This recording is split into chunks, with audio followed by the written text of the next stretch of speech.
How did the heliocentric theory change the scientific revolution? Imagine looking up at the night sky and realizing that everything you thought about the universe might be wrong. That's exactly what happened when the heliocentric theory was introduced. It was a major shift in how Europeans understood their world and the universe beyond.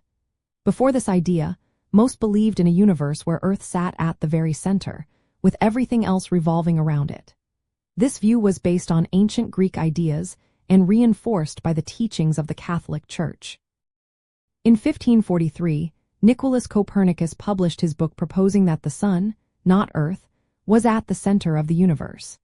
He suggested that Earth and other planets orbit the Sun. This was a huge change because it challenged the long-held geocentric model that had been accepted for centuries.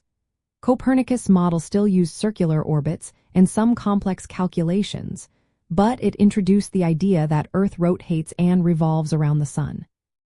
This explained why planets sometimes appear to move backward in the sky, a phenomenon called retrograde motion, much more simply than before. The impact of this idea on European culture and ideas was enormous. It questioned the authority of ancient texts and the Church, which had supported the Earth-centered view. It encouraged scientists to base their work on observation and mathematics instead of just relying on old beliefs.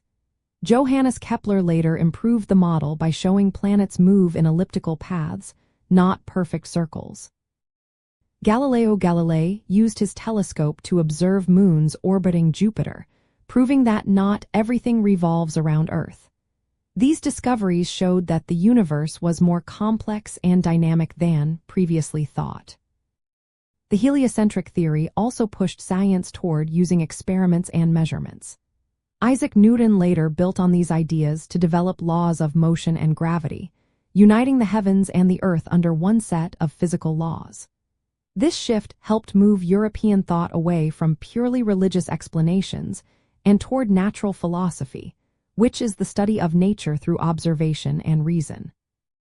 Despite opposition from the Catholic Church, which saw the idea as conflicting with biblical teachings, the heliocentric theory gradually gained acceptance. It changed the way Europeans viewed their place in the universe and laid the foundation for modern astronomy and physics. In the end, it transformed the scientific revolution by turning the universe into a place that could be understood through human reason, observation, and scientific inquiry.